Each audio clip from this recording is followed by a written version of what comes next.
우리가 창세기는 하나님께서 뭐 수천 년이 되는지 수억 년이 되는지 수십억 년이 되는지 우리는 알 수 없지만 세상을 처음 창조하실 때 세상은 공하고 혼돈하고 흑암이었고 아무것도 없었습니다. 그때 하나님께서 이렇게 아름다운 코스모스의 세상, 질서의 세상을 만드실 때 하나님 나름대로의 순서를 가지고 창조하셨습니다. 그걸 하나님께서는 한 분만에 야 세상아 있으라 이렇게도 만들 수 있음에도 불구하고 주님은 그렇게 만들지 않으시고 어떤 원칙과 순서를 가지고 주님이 그 세상을 만드셨다는 것입니다. 그러면 이와 마찬가지로 고린도후서 4장에 빛이 있으라 말씀하셨던 그 하나님께서 우리 심령에 예수 그리스도의 영광을 나는 빛을 창조하셨다라고 말할 때도 마찬가지라고 생각합니다. 저와 여러분을 인생을 주님은 창조하기를 원하시고 또 더 아름답게 더 질서 있게 또 하나님이 보시기에 심히 아름다웠다 이렇게 만들기 위해서는 하나님은 동일한 방법을 사용하신다고 그렇게 생각을 합니다. 그래서 첫 번째는 모든 세상은 공허와 혼돈과 흑암이다. 저와 여러분의 심령 속에도 가만히 들여다보면 때로는 질서가 있는 것 같지만 조그만 무슨 문제가 닥쳐도 그냥 어디로 가야 될지 무엇을 해야 될지 헤매고 다니는 그런 인생들이 얼마나 많이 있습니까? 그것이 전부 다 공허와 혼돈과 흑암인 것입니다. 마음속에 무엇인가 쫓아다녀 보지만 마치 무지개를 쫓는 것처럼 손에 잡히는 것도 없고 보이는 것도 없고 그냥 늘 무엇인가 쫓기듯이 일어나지만 심령 한 구석에는 험한 것밖에 없는 것입니다. 목사님들도 열심히 새벽부터 저녁까지 주일날 예배드리고 집에 가서 누워있으면 내가 오늘 뭘 했지 하는 허무감에 빠지는 목사님들이 얼마나 많이 있는지 모릅니다. 그것은요 직장을 다니는 사람도 마찬가지고 학생들도 마찬가지입니다. 우리가 그 공허와 혼돈과 흑암은요 예수 빛이 들어오면 다 없어진다는 사실을 믿으시길 바랍니다. 방망이로 안 됩니다. 오직 할 수 있는 것은 주님께서 창조하셨듯이 우리 심령 속에 빛 대신 예수 그리스도의 광채가 강력하게 임하면 우리 심령의 공허와 혼돈과 흑암은 떠나가는 것입니다. 돈과 명예와 권력이 그것을 없어지게 한다면 해밍웨이라는 사람이 왜 자살을 했겠습니까? 세계적으로 위대한 사람이 왜 자살을 하겠습니까? 그것으로 없앨 수 없는 것이고 오직 예수만이 우리에게 참 만족을 주시고 참 기쁨을 주시고 참 소망을 주시고 오직 예수밖에 없다는 사실을 기억하십시오. 사람을 보고 세상을 보면 만족함이 없습니다. 오직 예수님만 바라볼 때 거기에 만족함이 있는 것입니다. 오늘 우리 예수 심령, 내 심령 속에 강력하게 빛으로 비치기를 주의 이름으로 축원합니다. 사람을 보며 세상을 볼 때 만족함이 없었네. 나의 하나님 그분을 볼 때 나는 만족하였네. 저기 빛나는 태양을 보라. 또 저기 서 있는 산을 보라. 천지여신 우리 여호와 나를 사랑하시니 나의 하나님 한 분만으로 나는 만족하겠네. 사람을 보며 세상을 볼 때 만족함이 없었네. 나의 하나님 그분을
다 필요 없어요.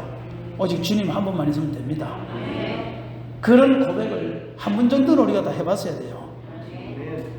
그 고백이 내가 인생 가운데 없었다면, 예수 믿자마자 예수 믿으면 축복 준다 그러더라, 예수 믿으면 집사 준다 그러더라, 뭐 이러면서 어느 교회 보니까 그 집사라는 직분이 집사 주는 직분인 줄 알고 예수 믿으면 집사 준다 그러니까 자기가 교회 나오기 시작했다는데, 우리 제주도에 있는 그 청수교회라고 있는데 그 안수 집사님이 계신데 어떻게 해서 교회 나왔으니까 자꾸 집사 준다 그래서 그때 자기는 모르고 나왔대요. 집사 주는 줄 알고 집사 되면.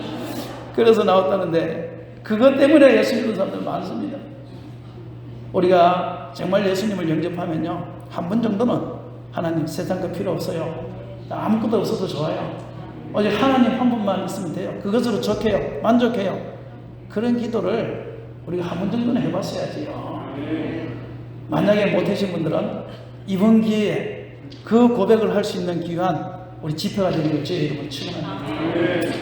그래서 주의 이름을 부르고 예수 보이는 그러면요, 얼마나 세상이 달라 보이는지 몰라요. 너무너무 기뻐요. 그리스도다 갈라디아 사람들아, 예수 그리스도께서 십자가에 못 박히신 것이 내 눈앞에 밝히 보이거늘 누가 너를 깨드냐, 네가 이같이 어리석었냐. 그러면서요, 하나님의 말씀이 내서요 순간적으로 임하는데 두 눈에서 눈물이 1시간 반 동안 막 끊임없이 흘러요. 메말라 불었던 눈물인데, 신학교 갈 때 눈물 흘려보고 강팍해진 마음속에 메말라 불었던 눈물인데요, 환경 달라진 것 없습니다. 형편도 하나도 변한 것 없습니다. 아무것도 주변 환경은 변한 거 없는데요, 변한 것이 있다면 빛 대신 예수가 내 속에 강력하게 임재한 것밖에 없는데요, 눈에서 눈물이 흐르면서요 세상이 달라집니다. 심령 천국이 이루어집니다. 심령이 가난한 자는 복이 있나니 천국이 저희 것이요. 심령 천국이 그때부터 확 내 속에 이루어지더라고요.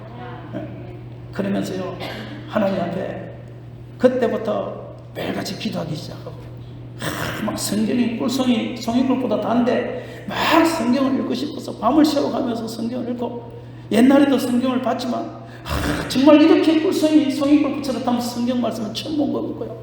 그러면서 막 성경을 더 알고 싶고 더 궁금하고, 그렇게 아무것도 변화된 것도 없는데 그냥 그렇게 되더라고요. 첫 번째는 빛 대신 예수가 우리 심령 속에 들어오면 참 만족이 생깁니다. 심령 천국이 이루어집니다. 우리 다 그 경험하셨잖아요. 여러분이 왜 아멘 하는지 저는 압니다. 나도 경험해봤어. 나도 그때 그랬어. 그 목사님만 한 거 아니야, 나도 했었어. 지금 그 말 하시는 거예요. 그죠? 저도 설교 들어보니까요, 제가 모르는 설교를 하는 것보다 내하고 똑같은 상황, 사건을 가지고 이야기하는 게 은혜가 되더라고요. 맞아, 나도 그랬어. 그런데 예수를 믿다 보면 그것이 얼마나 갑니까? 오래 못 갑니다. 그렇죠? 그 다음부터 하나님께서 주시는 것이 있는데, 고난을 주셔요. 고난을. 환경이 안 변했으니까 그 속에서 감사도 하고 찬양도 하는데, 주님께서는 고난이라는 것을 통해서 훈련하기 시작하더라고요. 오늘 성경 말씀도 보시면 둘째 날로 다시 한번 읽어봅시다. 창세기 우리 1장 다시 한번 보겠습니다. 자, 1장 6절에서 8절을 보세요. 둘째 날입니다. 6절 시작. 하나님이 이르시되 물 가운데 궁창이 있어 물과 물로 나뉘라 하시고, 하나님이 궁창을 만드사 궁창 아래의 물과 궁창 위의 물로 나뉘게 하시니 그대로 되십니다. 하나님이 궁창을 하늘이라 부르시니라. 저녁기도가 침대니 이는 둘째 날이다. 아멘. 공허와 혼돈과 흑암이 세상에 쫙 깔려 있는데 하나님이 빛을 쫙 비춰서 공허와 혼돈과 흑암이 쫙 물러가게 하더니만, 그 다음에 하시는 것이 이게 좀 어려운데 하늘과 바다를 나뉘라는 거예요. 하늘 궁창과 하늘 아래의 궁창으로 나뉘라는 거예요. 하늘과 바다를 분리해라는 거예요. 그래서 중간에는 공중이 있고 하늘과 바다가 분리되는 거예요. 둘째 날에 분리를 시키고 있어요. 분리를. 고난이 뭐냐면요, 하나님이 우리를 분리시키는 거예요. 무엇에서 분리시키느냐? 세상에서 분리시키는 거예요. 세상에서 건져내는 거예요. 애굽에서 탈출하라. 세상을 시키는 거예요. 너 말이야, 그동안 세상에서 살면서 빛 대신 예수가 왔지만 아직 너희 환경도 변하지 않고 너 세상에서 그동안 30년 40년 살았는데, 야, 네 생각이 하루아침에 바뀌겠냐? 그 좋던 것이 하루아침에 바뀌겠냐? 너를 지금부터 내가 고난이라는 것을 통하여 너를 그곳에서 끄집어내줄게. 세상 문화 좋았지?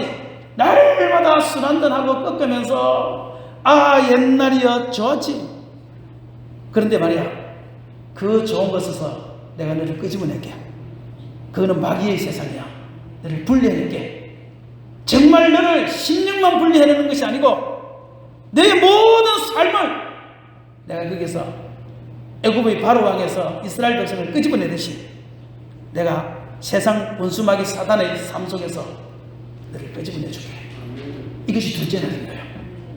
그래서 둘째 날이 고통스러운 거예요. 둘째 날이 십자가인 거예요. 누구든지 자기의 십자가를 지고 나를 쫓을 것이니라. 하나님은 빛 대신 예수가 내 속에 들어와서 참 만족을 누리게 합니다. 그러면 그 다음에 하나님이 오늘 하늘이 열린 것처럼 하늘 공장을 하늘이 확 열려서 하늘을 보게 해요. 하나님 땅의 것은 필요 없습니다. 나는 하늘 것을 보기를 원합니다. 예수님이 세례를 받으심에 물에서 올라오셔서 하늘이 열리고 하나님의 성령이 비둘기처럼 내려 이는 내 사랑하는 아들이요 내 기뻐하는 자니라 말한 것처럼 첫째 날이 딱 오고 나면요, 그 다음에 하나님께서 하늘의 것을 보게 만들어요. 땅의 것과 하늘의 것을 분리시켜요. 야, 이것은 땅의 것이야. 이건 하늘의 것이야. 너 이제부터는 하늘의 것을 보고 살아야 돼. 그런데 안 되는 거예요, 그게요. 하나님 주일날 돈 벌러 가야죠. 돈 벌러 가야죠. 자식 새끼 먹여 살려야죠. 안 되는 거예요, 이게요. 그리고 늘 나이트클럽 다니던 그 습관, 친구들이 야, 나이트클럽 가자. 오늘 한 번만 가면 되지. 뭐 예수 믿는다고 뭐 별거 있냐. 나이트클럽 가자. 꼬시면 또 그게 막 넘어가잖아요. 이게 안 되는 거예요. 안 되는 거예요. 그래서 하나님께서요, 어쩔 수 없이 야, 너 세상이 그렇게 좋지? 아직도 거기 연연하지? 너 아직 하늘문이 열렸어도 안 되지? 그래서 하나님께서 하늘문을 확 열치고 그 사람을 그곳에서 끄집어내기 위하여 고난이라는 걸 쓰는 거예요. 그래서 고난은 인내는 연단은 소망을 이루는 줄 압니다. 그래서 땅의 것은 아무것도 아니야. 하늘의 소망이 있어. 우리는 공부 좀 못하면 어때? 주일날 공부 뭐 못해서 대학 떨어지면 어때? 에? 그러면서 하늘의 소망을 가지고 세상과 하나님의 것을 쫙 홍해가 갈라지듯이 쫙 분리시키기 시작하는데 그게 둘째 날인 거예요. 저와 여러분도 오늘 이 자리에 있는 분은 둘째 날을 통과해서 이 자리에 오신 거예요. 할렐루야. 그러면 하나님께서 둘째 날 무엇을 분리시키기를 원하실까? 우리에게 첫 번째가 무엇을 분리시키기 원하냐면요, 생각입니다. 생각이 세상적으로 생각하는 거예요. 세상 기준으로 생각하는 거예요. 지금도 목사님들 중에요, 동성연애를 찬송하는 목사님들이 있더라고요. 둘째 날에 안 오는 사람들. 첫째 날에서 목사 되시면 첫째 날에서. 지금도 장로님들 중에서 그 사람들이 불쌍하다고 동성연애를 찬성하시는 분이 있더라고요. 그 사람은 둘째 날에 안 온 사람입니다. 첫째 날에서 예수 믿고 첫째 날에서 장로님 되신 분이에요.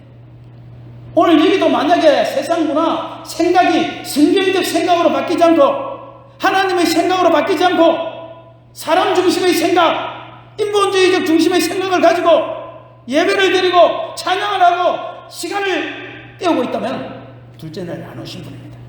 하나님은요, 그 사람을 반드시 둘째 날 만들기 위해서 더 고난을 40년 동안 강야를 돌았던 것처럼 더 고난을 하나님께서 주셔서라도 그 사람을 둘째 날 막 끄집어내는 거예요. 어떤 사람은 이삭과 같은 사람은 한나절에 끝납니다.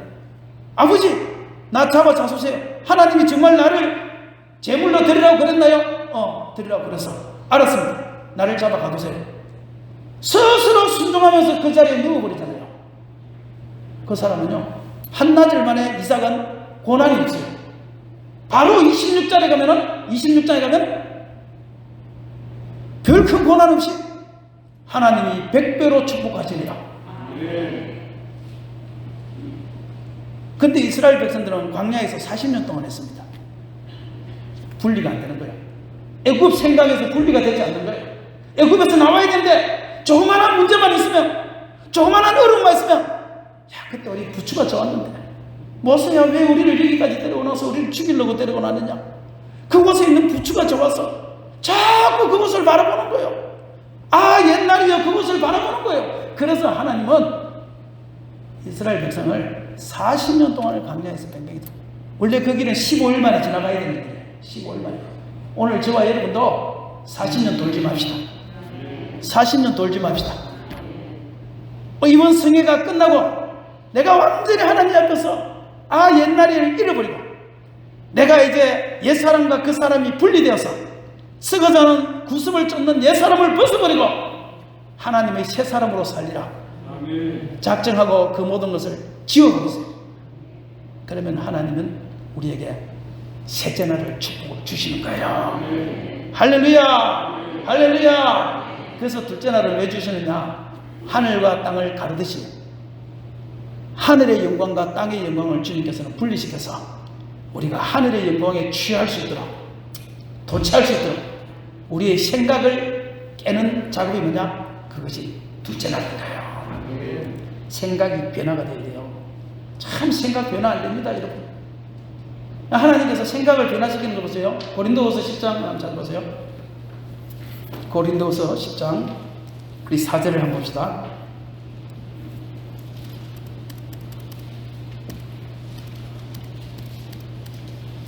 고린도서 10장 4절을 한번 봅시다.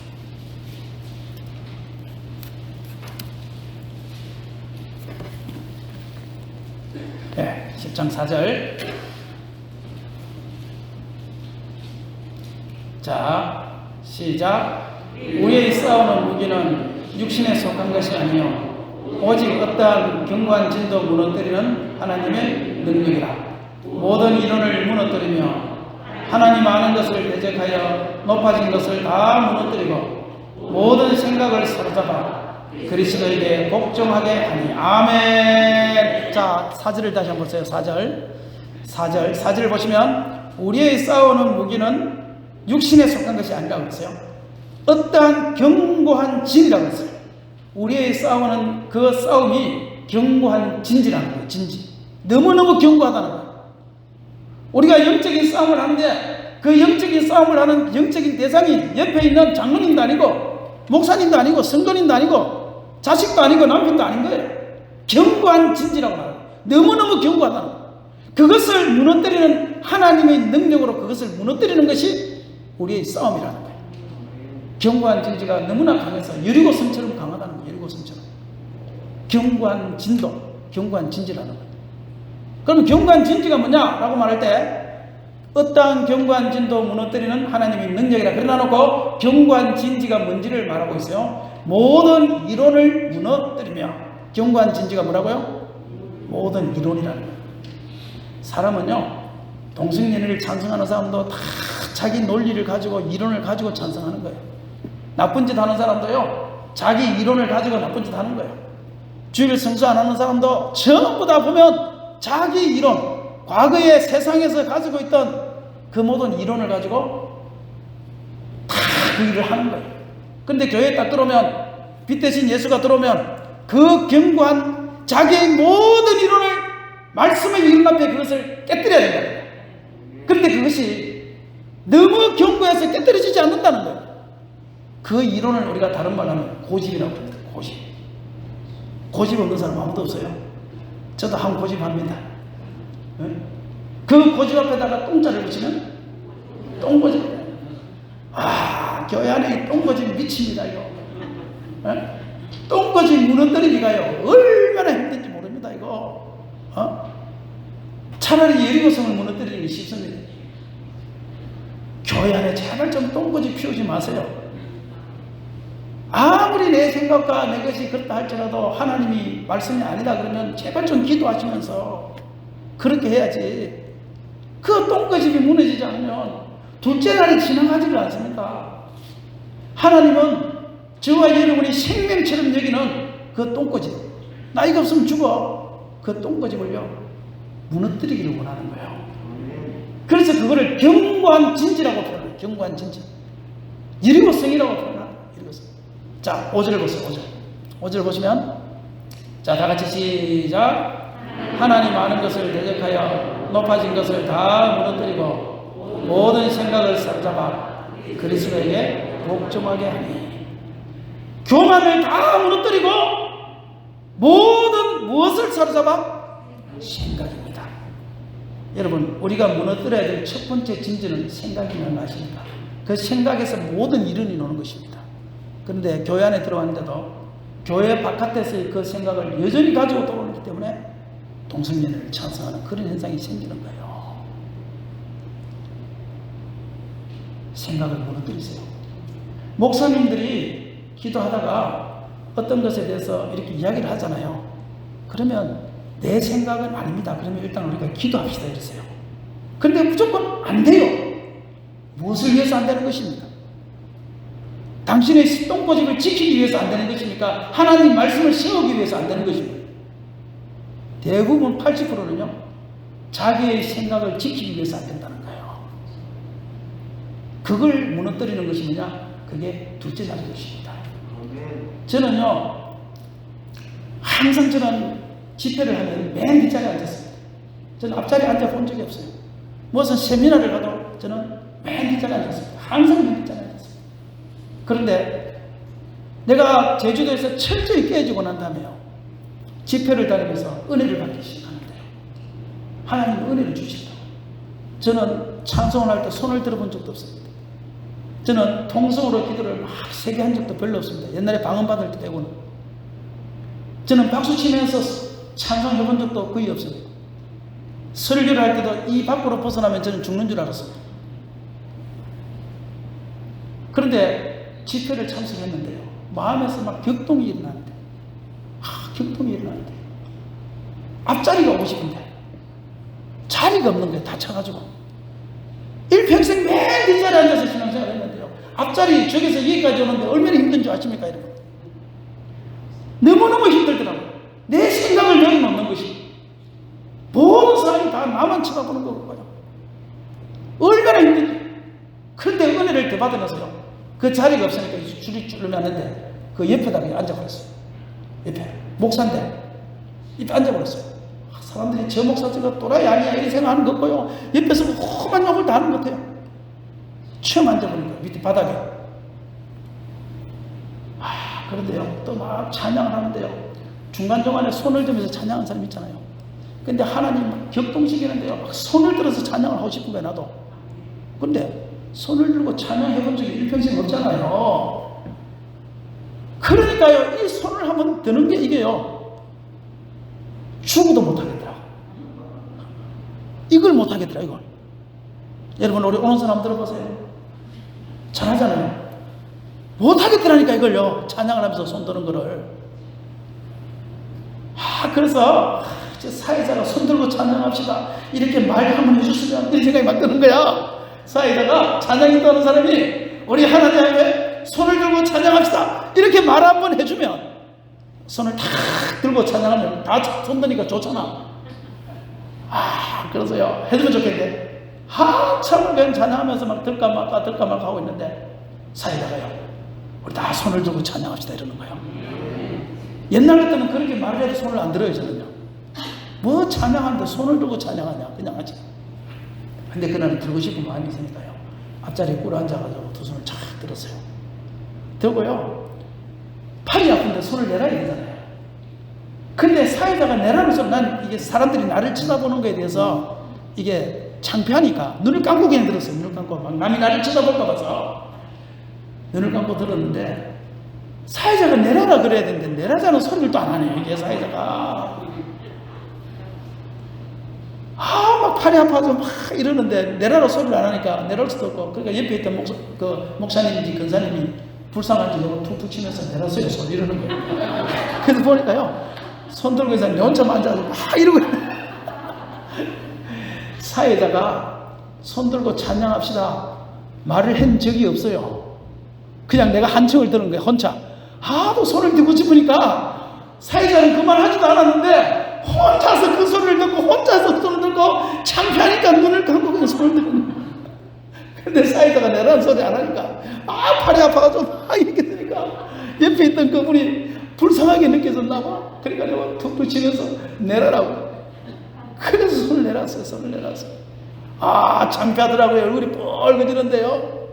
그런데 중요한 것은요, 그때 한번 그렇게 하고 나서부터는 그 다음부터 손 들고 싶으면 손 들어지고, 손 내려고 싶으면 손 내려지고, 박수 치고 싶으면 박수 치고, 그때 예배 시간에 손을 들어도 된다라는 이 나의 생각이 깨진 거예요. 쪼개진 거예요. 저는 안 되는 줄 알았어요. 왜? 내 생각이 그것으로 꽉 차 있었기 때문에.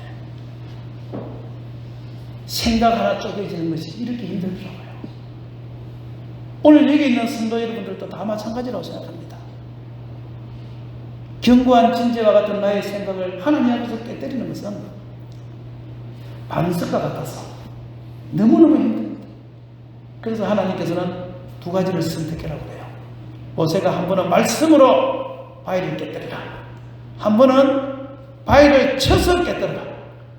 저와 여러분도 두 가지 중에 하나를 선택해야 됩니다. 말씀으로 깨뜨리래요, 맞고 깨뜨리래요. 저처럼 두드려 맞고 깨지지 마시고, 자원하여 말씀을 들을 때 아멘으로 화답하여, 그것이 생각이 변화되지 않거든 기도하여 기도로 깨뜨리시길 바랍니다. 안 그러면 주님은요, 반드시 그 사람을 깨뜨려야 쓰기 때문에, 깨뜨려지지 않는 자아는 사용하지 않기 때문에 하나님은 어쩔 수 없이 블레셋이라는 지팡이를 들어서 이스라엘을 치는 거예요. 저와 여러분을 치는 거예요. 그러므로 우리가 예수를 믿어 하늘의 영광을 바라볼 때에 나의 견고한 진재와 같은 생각을 사로잡아서 그리스도에게로 끌고 갈 주의 이름으로 축원합니다. 다시 한번 보시면 5절에 보시면 시작. 하나님 아는 것을 대적하여 높아진 것을 다 무너뜨리고 모든 생각을 사로잡아 그리스도에게 복종하게 하니.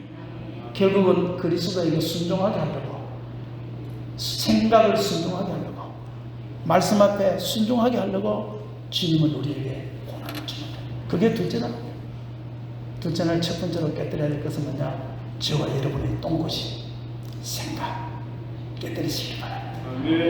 목사님이 우리 손들고 찬양합시다. 아무것도 아니잖아요.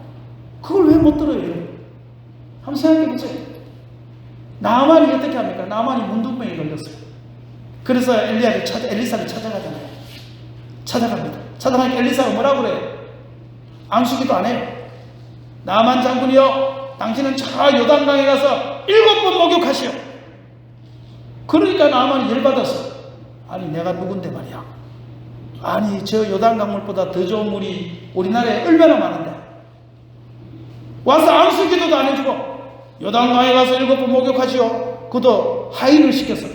자기가 벗은 발로 뛰어나와야 되는데 가만히 방구석에 차 앉아가지고 그 대장군이 왔는데 요단강에 7번 목욕하시오 이렇게 하는 거예요. 열받았어. 내 이놈을 군사들을 입고 와서 당장 내가 이 이스라엘 다 치부리라. 그때 옆에 있던 친하나가 이런 말을 합니다. 장군이시여, 그것보다 더 어려운 거 시키면 안 하겠습니까? 예를 들어서 장군이시여, 제주도 한라산에 가서 불로초를 구해오시오. 그러면 안 하겠습니까? 불로초 구하러. 가요 안 가요? 대장군이 가겠지요. 대장군 나만이시여, 당신의 집을, 고려된과 같은 집을 10채를 팔아서 헌금하시오. 그러면 하겠어요 안 하겠어요? 문동병 건축하고 하겠지요. 아닙니까? 대장군이시여, 지금부터 1년 365일 동안 지금부터 새벽 4시마다 일어나서 정성을 기도하시오. 이러면 안 하겠습니까? 근데 그렇게 하면 엘리사 입장에서도 편해요. 왜냐하면 365일을 해야 되는데 하루만 빠져도, 하루만 가도 정성이 틀린 거기 때문에 엘리사 입장에서 훨씬 편한 것입니다. 그렇지 않습니까? 그런데 그렇게 말하는 것도 아니고 요단강물에 가서 7번 목욕하시오 하는데 그걸 왜 못합니까? 일단 해보고 안 되면 그때 가서 이 나라를 지으러 옵시다. 그렇게 얘기하는 거예요. 우리는 많은 경우에 그렇다고 생각합니다. 더 어려운 거 시키면 했을 텐데, 너무너무 쉬운 거 시키는데, 팔 들으시오 그거 하나 시키는데, 아멘 하시오 그거 하나 시키는데, 10분 빨리 오세요 그거 하나 시키는데, 무엇이 어려워서 자기 자아가 그것이 깨어지지 않아서 그것 때문에 반대하고 불평하고 불만하고 그런 삶을 우리가 살아가면서 주님 앞에 채찍을 맞고 고난의 길을 걸어가냐 이 말입니다, 여러분. 잘 한번 생각해 보시고, 그것이 쉬운 일인데 나의 똥꼬집이 왜 이 자리에서 필요하냐 생각해 보시고, 우리의 생각을 다 깨뜨리시기를 주의 이름으로 축원합니다. 우리 예수로 나의 구주상 감합시다. 예수로 나의 구주상, 예수로 나의 구주상. 288장인가 그렇습니다. 예수로 나의 구주상.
부흥회를 합시다.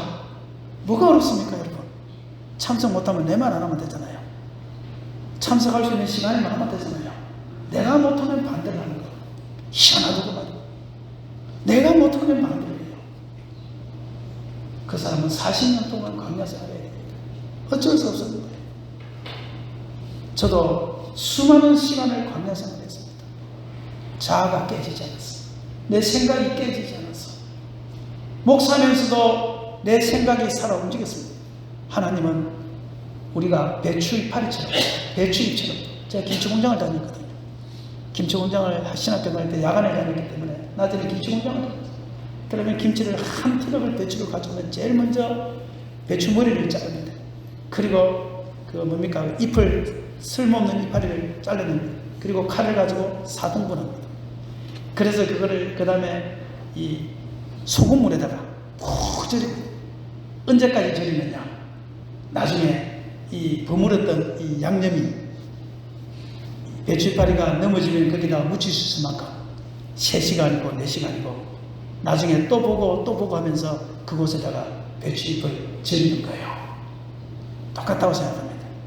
하나님은 살아있는 나의 생각을 깨뜨리기 위하여 소금물에 절이는데, 그 절이는 것이 고난인 거예요.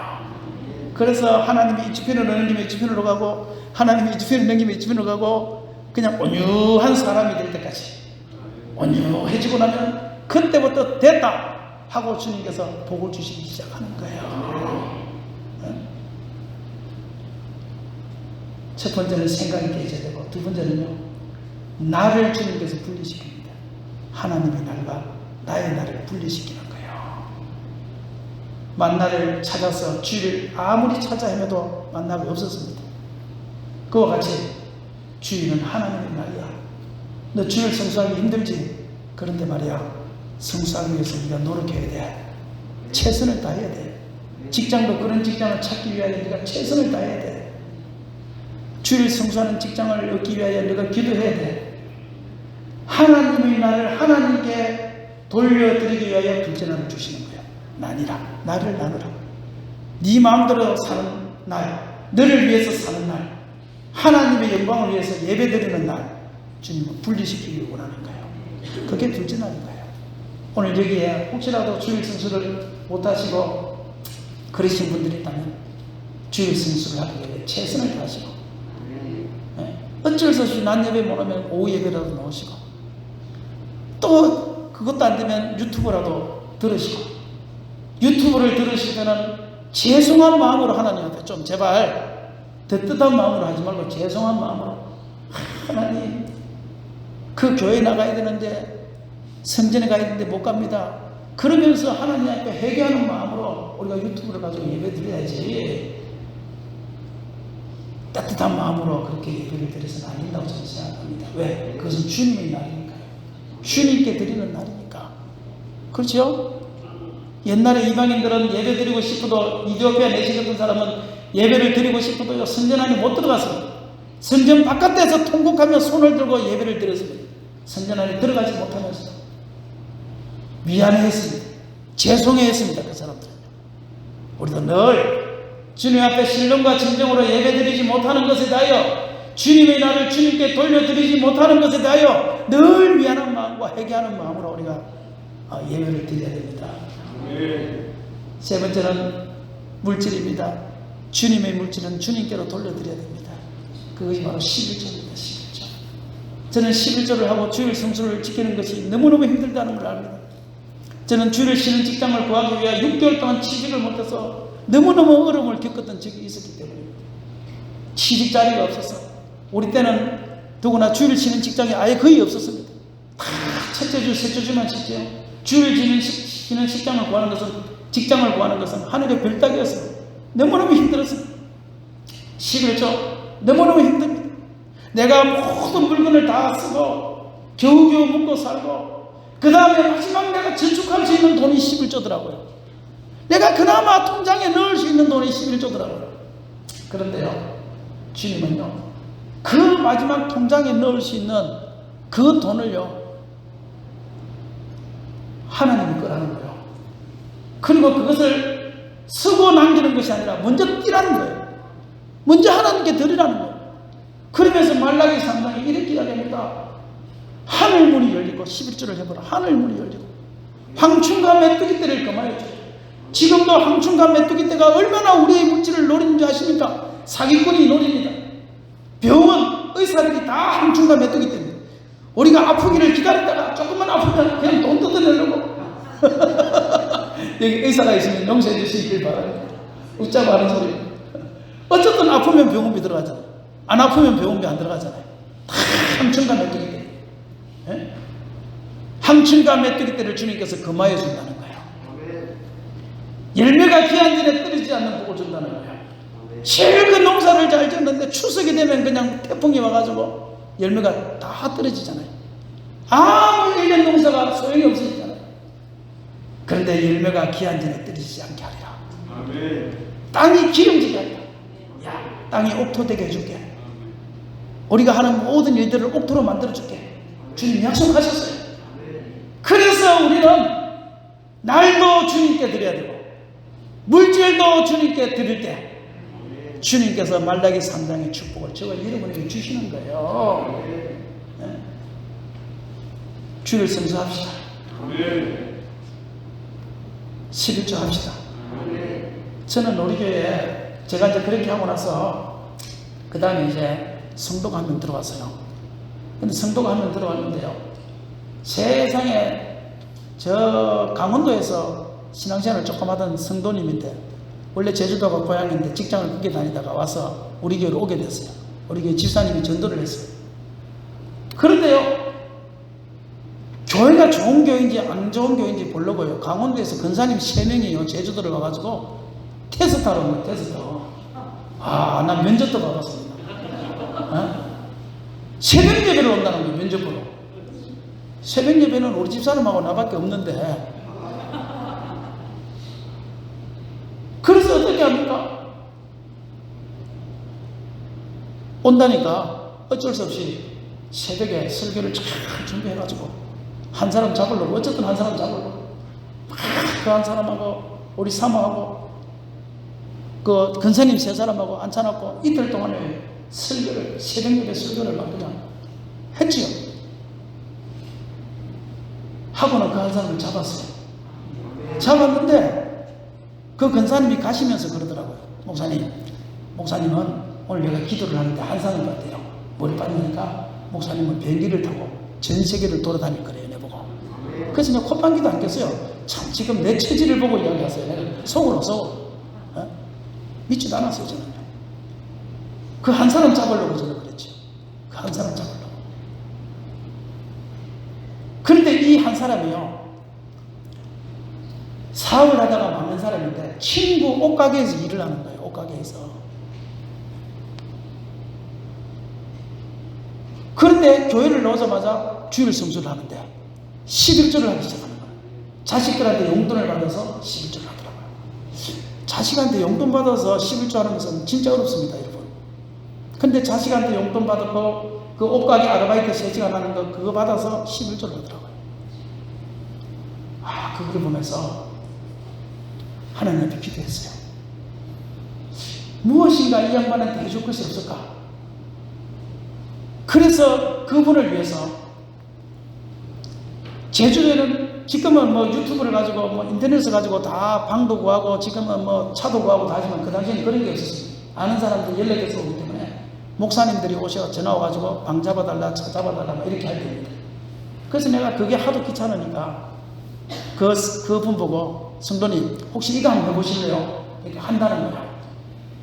그래서 여행사 일을 시켰어요. 오시는 분들한테. 첫날 우리가 벌었던 돈이요, 하루 종일 일하고 벌었던 돈이 37,000원. 둘이서 37,000원을 보고 얼마나 기뻤던지, 하나님 앞에 이것은 첫 열매입니다 하고 감사한금을 드려야 되는데 우리가 첫 번째 번 돈이니까 파티를 합시다 해가지고 37,000원밖에 안 되는 거를 첫 열매 감사한금을 생각 안 하고 그거를 파티를 했다가 먹고 취해가지고 그렇게 시작했던 것이요. 그 지사님이 그렇게 시작했던 것이요. 처음에는 제가 그 분에게 약조했습니다. 하루에 3만원 벌게 해주겠습니다. 그 다음에 약조했습니다. 하루에 5만원 이상 벌게 해주겠습니다. 그 다음에 약조했습니다. 7만원 이상 벌게 해주겠습니다. 하루에 10만원 이상 벌게 해주겠습니다. 그래서 일을 나가면 10만원을 벌도록. 그런데요, 그 옷가게를 그만두고 나니까 그 친구인데, 야 누구 말이야 망해가지고 우리 가게에서 옷가게에서 일한다 맨날 이렇게 소문을 내고 다니니까 동창회 가면 청배 죽겠더래요. 그런데 제가 옆에 있는데 전화가 온 거예요. 자기가 어디 외국을 가야 되는데 3일만 옷가게를 봐달라는 거야. 그래서 얼마 주는데 그러니까 5만원 준대. 그래서 내가 그랬습니다. 그 집사님하고, 집사님이 지금 우리 일을 하면은 10만원을 받으니까 그 친구한테 분명히 말았어요. 내가 도와줄 수는 있지만 10만원 안 주면 못한다고. 그래서 전화를 받는데, 친구야, 내가 도와줄 수는 있지만 10만원 안 주면 내가 못해. 그러니까 걔가, 그 친구가 붕 뜬 거예요. 근데 사람을 구해야 되니까. 그래서 10만원 주고 구했습니다. 하루 일당이 10만원으로 바뀌었어요. 이제는 올랐어요. 그 다음에 이제는 집사님, 하루에 집사님이 일을 하면 15만원 드립니다. 이제는 그 친구한테 전화 와도 15만원이 아니면 못한다 그러십시오. 다음에 전화가 왔습니다. 친구야, 내가 도와주는 건 도와주지만 내가 하루에 15만원 아니면 못해줘. 내가 다시 전화할게 이러면서 끊었어요. 그런데 전화가 와가지고 이틀만 해달라고 15만원 받고 있어요. 그 다음에 내가 그 집사님 보고, 집사님 이제 하루에 일하면 20만원입니다. 그 집사님, 그 사람한테도 분명히 말했어요. 20만원 아니면 일 못한다. 다음에 전화 왔어요. 20만원 하니까 전화를 끊었습니다. 전화를 끊었는데 이상한 일이 생겼어요. 동창회를 갔습니다. 그러니까 걔가 소문을 내가지고 야야 누구 말이야 세상에 하루에 20만원씩 든대. 20만원씩 든대. 그 지사님이요 지금은 나가면 하루에 30만원 줍니다. 하루에 30만원 줍니다. 처음에 11조 2만원씩 했습니다. 30배, 60배, 100배로 하나님이 채워주셨습니다. 저도 그랬습니다. 이번 여름에 저는요 하나님이 얼마나 제가 복을 많이 받은지 여러분도 기절할 것 같아서 말을 못하겠네요. 35,000원에 시작했던 제가요 목회와 신학이라는 곳에서 전화가 왔습니다. 목사님 제주도 선교에 대해서 좀 글을 써주세요. 얼마 주는데요? 20만원 준대요. 최초로 20만원을 받고 원고 색장을 보냈습니다. 그런데 그게 원고가 나가고 난 다음에요 사람들이 전화가 오기 시작했어요. 제주 선교에 대해서 좀 강의 좀 해달라고. 한 타임 나가니까 어떤 데는 30만원 어떤 데는 50만원 주더라고요. 하루 종일 일하고 37,000원 받았습니다. 한 시간 일하고 30만원 50만원 줍니다. 올여름에요 우리 아들이 이제 내년에 결혼을 해요. 근데 제가 돈이 하나도 없잖아요. 빚밖에 없잖아요. 그래서 하나님 앞에 기도했습니다. 하나님 나 우리 아들 결혼하는데 최소한 3천만원은 줘야 됩니다. 아버지가 돼가지고 학원도 한번 못 보내고 아무것도 못했는데 방을 얻어야 될 거 아닙니까? 그럼 3천만원 줘야 되는데 이제 1년도 안 남았는데 6개월 이제 10월달이니까 그때 제가 이제 6월달에 이제 그 소리를 들었는데 그래서 하나님 3천만원 내가 구해야 되는데 이거 어떻게 합니까? 기도를 했어요. 그리고 가만히 생각해보니까 우리 아들 3천만원 주면 우리 딸도 3천만원 줘야 될 거 아니에요. 아들 딸 2명이니까 시험 들 거 아니에요. 또 얘가 안 주면. 근데 내 딸은 아직까지 결혼한다는 소식이 없으니까 그래가지고요 기도했는데요 여름에요 하나님께서 6월달부터 11월달까지요 저는 광야에서 메추라기를 몰아준다는 거 있잖아요. 메추라기 한 달 동안 저는요 6개월 동안 그 경험을 했어요. 사람들을 불러 모아주기 시작하는데요 생전 모르는 사람들이 제주도 찾아오면서 연락하기 시작하는데 한 분은요 8월 달에는 굉장한 극성수기였어요. 너무너무 많은 사람들이 있고 비행기표를 못 구할 정도였어요. 비행기표가 왕복이요 왕복이 25만원 30만원 정도 할 정도로 엄청나게 비싼 비행기표 값입니다. 그런데 그 한 주간에 한 팀 다 따지니까 한 100몇십 명이 오게 된 거예요. 근데 그 한 팀이요 너무너무 진상 맞은 사람이 있었어요. 얼마나 진상인지요. 내가 웬만하면 온유한 사람인데 그때 깨어져가지고 웬만하면 참자 그런 사람인데 도저히 못 참겠더라고. 열이 받아가지고 너무너무 해도 너무 하니까 그래서 진상이다. 그래서 수첩에다 적었어요. 진상 이 팀은 2번 다시 안 받는다 이렇게 내가 적어놨어요. 수첩 적어놨어요.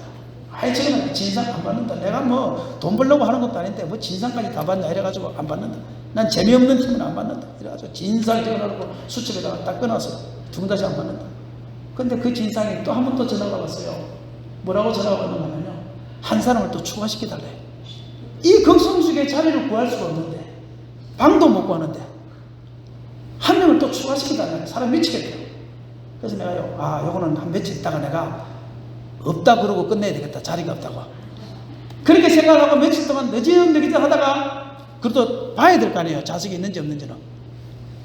세상에 비행기표를 끊는다고 들어갔는데요 나는 그때 기적을 봤습니다. 10년 동안 한 번도 못 봤던 기적을 봤어요. 비행기값이요 코로나 때문에 단체가 취소를 시켜가지고 20몇만 원 하던 비행기값이 10몇만 원으로 떨어졌습니다. 이게 뭐지? 그리고요 그 한 사람을 끊었습니다. 그리고 그 팀을 전부 다 취소 수수료를 물고도 5만 원 이상 남도록 끊었습니다. 한 사람당 5만 원.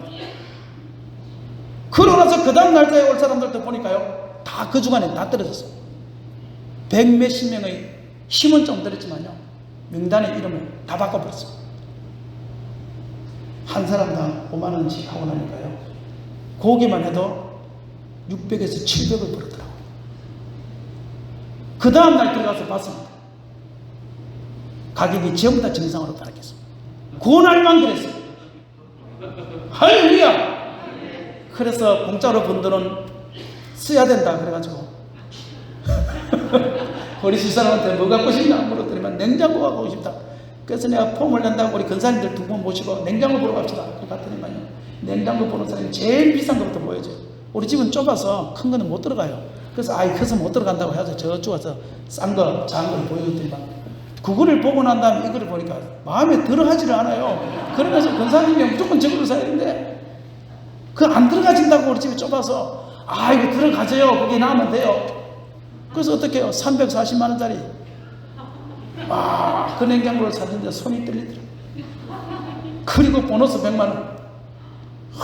우리 집사람이 좋아가지고 입이 이만큼 그려지는데 놀라운 사실은요, 6월, 7월, 8월, 9월, 11월까지 5개월 동안 하나님께서 두 자녀에게 결혼 자금으로 주려고 했던 그 돈을 5개월 동안에 다 채워주셨습니다.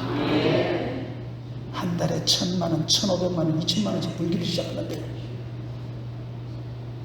와, 한 달에 우와, 나무 일이라도 좀 기뻐해 주십시오. 그 돈 다 먹고 나니까요, 12월 달부터 손님이 없어요. 내가 기도를 잘못했어요. 하나님 1억입니다 이랬어야 되는데 하나님 5천입니다 이랬더니만 그리고 1월달에 부흥회를 오게 된 거예요. 손님이 그렇게 많았으면 사실은 이거 보장 못하죠. 미리 예약이 다 됐으니까. 근데 11월달까지 딱 끝내고 할렐루야. 저는요 11조의 미력을 압니다. 내가 주일을 성수하려고 노력하고 내가 11조를 내려고 하다 안 되면은 작정한 11조, 하나님 나는 11조가 얼마인지 몰라요. 그리고 아직은 자신이 없어요. 내가 한 달에 10만 원만 할게요. 5만 원만 할게요. 작정해서라도 11조를 시작하십시오. 여러분, 우리 학생들 청년들도 마찬가지예요. 작정해서라도 시작하십시오. 우리 딸은 우리 교회에서 한 번도 주일학교 대본 적 없고 중고등부 대본 적 한 번도 없습니다. 근데 며칠 전에 전화 왔습니다. 아빠 1년 놀다가 유치원에 다시 취직하려고 하는데, 그럼 취직해야지. 그건 취직이 됐대요.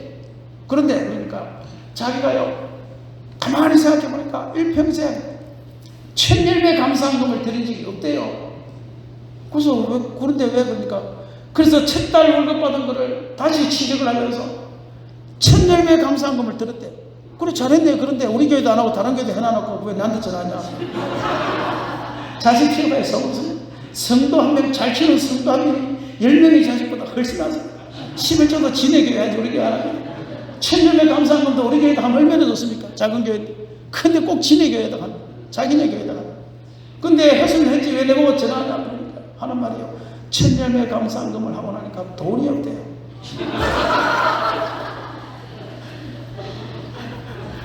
아니 헌금은 자기 교회다 하고 용돈은 내보고 달래요.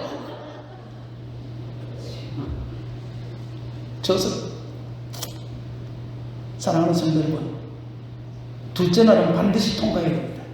힘이 들어도 어려워도 힘들어도 둘째 날은 반드시 통과해야 됩니다. 첫 번째는 우리 생각을 깨뜨립시다. 할 수 없다는 생각에서 할 수 있다는 생각으로, 부정적인 생각에서 긍정적인 생각으로 깨뜨리면 하나님이 하게 하십니다. 두 번째는 하나님의 나를 하나님께 돌려드립시다. 주일 성수를 하기 위해 최선을 다합시다. 하나님의 물질을 하나님께 돌려드립시다. 11조를 하십시오. 그리고 우리의 말과 문화입니다. 문화를, 세상 문화에 젖었던 우리가 제사를 지내고 부적을 만들고 다 했던 우리의 옛날 습관들 있지 않습니까? 옛 사람들 있지 않습니까? 그거를 깨뜨리고 새 사람으로 주님은 변화되기를 원하는 거예요. 지금도 일본 부적 갖고 다니는 사람이 있을 거예요. 교회 올 때는 집사님이지만 나가면 또 부적 있는 사람이 있어요. 남편 베개 속에 부적 넣어놓으신 분 자수하십시오. 오늘 가서 다 끄집어내십시오. 내가 미로공원에서 지갑을 한 개 주었는데 돈이 수백만 원 들었더라고요. 지폐가, 그 슈퍼가. 근데 수백만 원 들고 5만짜리도 많이 들고. 그런데요, 부적이 7개인가 8개 들어있습니다.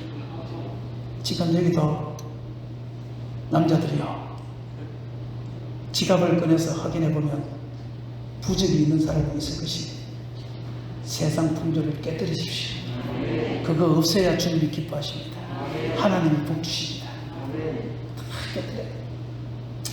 그리고 교회 안에서 시험 좀 들지 마세요. 시험. 나 시험 드는 사람들은 너무너무. 근데 이 시험이라는 게 희한하더군요. 서순막인데 섭섭은 막입니다. 막이. 서순막이 드는 게 희한하게 서순막이 됩니다. 우리 교회 권사님이요, 서순막이가 들어가지고요. 근데 저는 그분을 천사라고 생각했어요. 늘요. 야, 이 시대에 말이야, 천사가 있으면 저분일 거다. 천사라고 생각했습니다. 그런데 어느 날 서순막이가 드는데, 서순막이가 뭐가 드는가 하면요, 교회에서 봉사를 하는데 식당 봉사를 했어요. 근데 이분이 하나의 약점이 뭐냐면, 맛있을 때는 맛있어요, 맛없을 때는 맛이 없어요. 희한해요. 그날도 되게 맛이 없었어요. 그런데 또 음식을 한 명 잘하는 또 권사님이 계세요. 그분하고 좀 협력해서 하면 되는데, 이분은 또 주방장이라고 자기가 절대 그분이 손도 못 대게 만들어요. 그래 놓고 맛을 얻게 하는 거예요, 그날은. 그래서 내가요, 뭐 열이 나서 이야기한 것도 아니고, 권사님은 절대 식당 할 생각을 하지 마세요 그랬어요. 그럼 무슨 말이냐면은, 식당이라는 것은 맛이 일정해야 되잖아요. 식당을 오늘 갔는데 그 식당 맛있더라, 가자 해서 손님들 쭉 데려갔는데 그날 맛이 없으면 그게 식당이 됩니까 여러분? 맛이 똑같아야죠. 근데 이 권사님은 맛있을 때는 되게 맛있다, 맛없을 때는 막 그냥 하나도 맛없고 이러니까, 권사님 식당 할 생각은 하지 마세요 이랬다고. 그런데요, 거기에 이분이 섭섭마귀가 들어가가지고요, 수요일 저녁 예배도 안 오고 세상에 금요일 저녁 예배도 안 오고요. 전화를 제가 했는데요, 한 70통 이상을 전화했습니다. 70통 이상을. 안 받는 거예요. 안 받는 거예요. 아무리 전화해도 안 받아요. 10번을 전화해도 안 받고 20번을 서선마귀가 들어가도 확실하게 들어가는 겁니다. 오늘 여기도 혹시 서선마귀 들어가신 분들 계십니까? 우리 오늘 드보라 찬양단들, 오늘 진짜 멋있습니다. 비록 춤은 안 췄어도 서선마귀 들어갈까 봐서. 어제는 또 칭찬해 줬는데 오늘은 또 칭찬 안 해주냐고.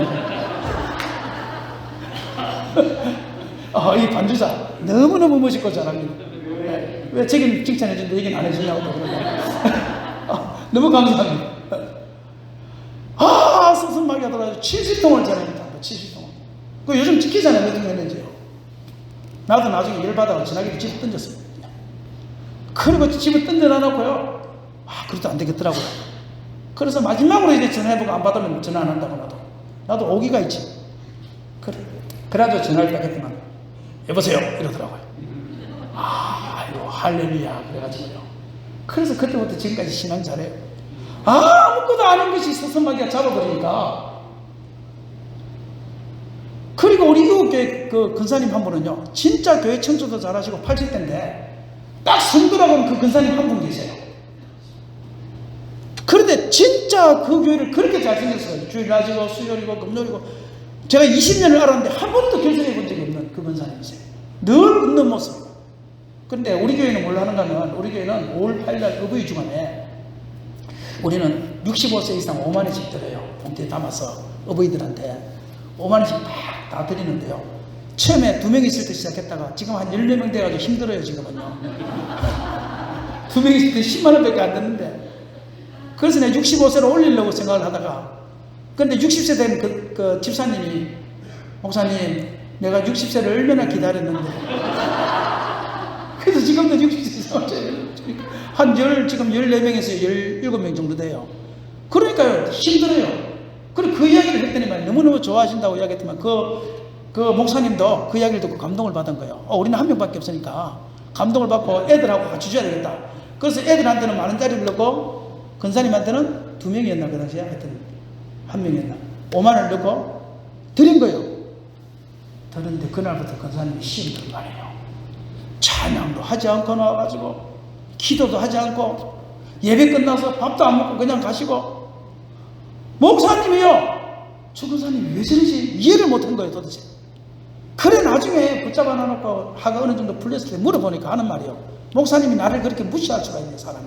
아무리 나이 들어서 헌금을 못해도 그렇지 어떻게 사람을 그렇게 무시할 수 있습니까 목사님. 그러면 그래서 뭐가 무시했어요 그러니까 하는 말이, 아무리 그래도 아니고 내가 애도 아닌데 어떻게 많은 짜리를 한 개 넣어서 줍니까? 나중에 보니까요, 목사님이 그 손주하고 봉투를 2개를 손주한테 준 거야. 줬는데 이 손주 이놈이요, 5만원짜리를 지가 가지고 만원짜리를 할머니한테 준 거야, 이게. 그래가지고 손주를 앉아서, 야, 너 얼마 가졌어? 5만원이래. 바뀌었잖아, 돈이 바뀌었어. 그래가지고 오해가 풀렸어요. 스승마귀가 떠나갔어요. 저는 그걸 보면서 느낀 게 뭐냐면요, 교회 안에 스승마귀라는 것이 큰 것을 잘못해서 큰 일이 오해가 생겨서 스승마귀 오지 않더라니까요.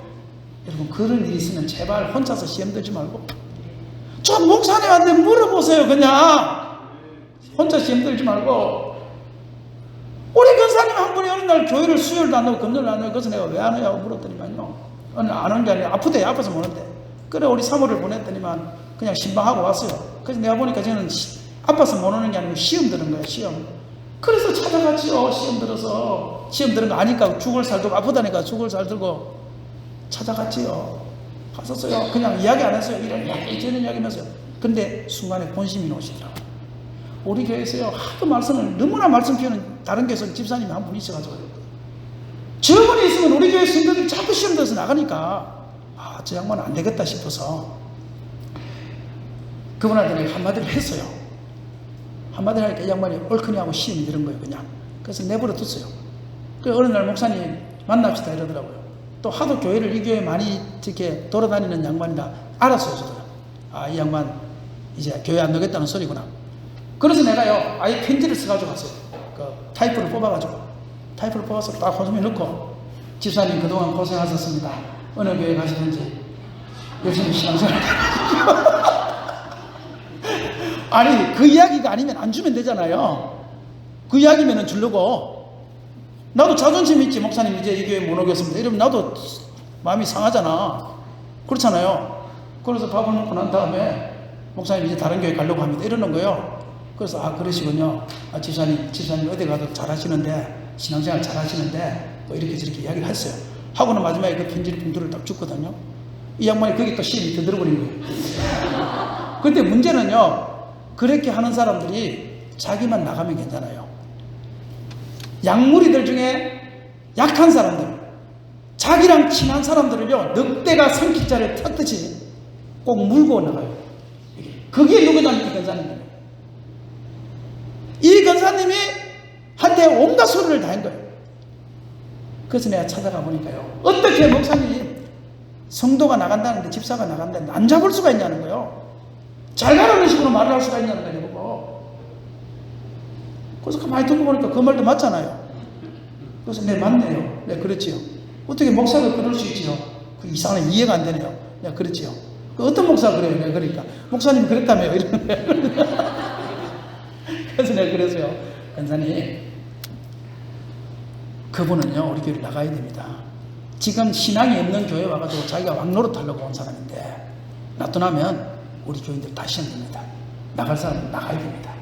그래서 나가도록 내버려 둔 거고, 만약에 권사님이 그렇다면 내가 붙잡지요. 권사님 나가시면 안 되지요. 권사님 우리 교회 계셔야지요. 권사님 어디 간단 말입니까? 멀리 이사 가서도 힘들어도 우리 차량 운행할 테니까 나오세요. 권사님이라면 우리가 잡지요. 그 말에 이분이 막 서슴하게 떠나가 버렸어요.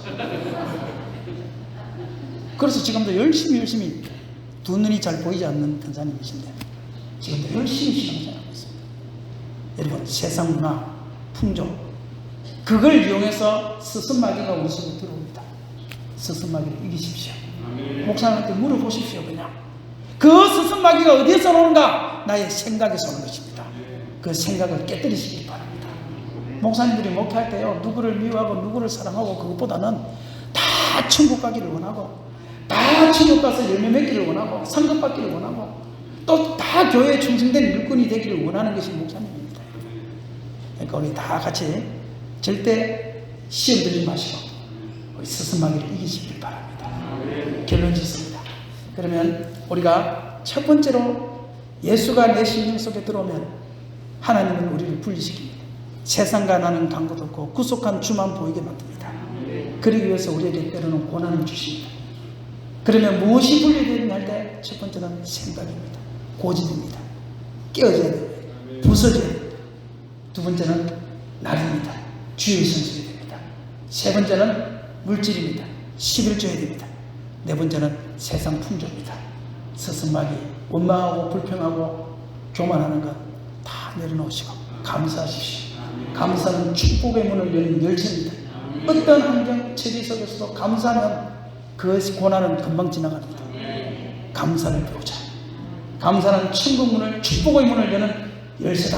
그걸 기억하시고 우리 비인교회 우리 모든 우리 성도님들은 늘 감사 예수, 감사 예수, 감사 예수, 감사 예수님 아멘. 감사 예수, 감사 예수, 감사 예수님 아멘. 감사 아침에도 감사, 한낮에도 감사, 감사 저녁에도 감사. 아멘. 나의 생각이 다 깨지고 나면 나오는 것은 감사밖에 없다. 아멘. 할렐루야. 우리 이제 기도합시다. 오늘 시간 우리 한번 10분 정도 우리 기도하기를 원합니다. 하나님, 내가 분리되게 하여 주옵소서. 세상과는 아무도 없고 구속한 주만 볼 수 있도록 하나님 도와주시옵소서. 하나님, 하늘이 열리게 하여 주옵소서. 열매 닫을 줄 없고 닫으면 열 줄 없다고 주님 말씀하셨는데 오늘 시간 하늘을 열어 주시옵소서. 오늘 시간 한번 주여 세 번 부르고 기도합니다.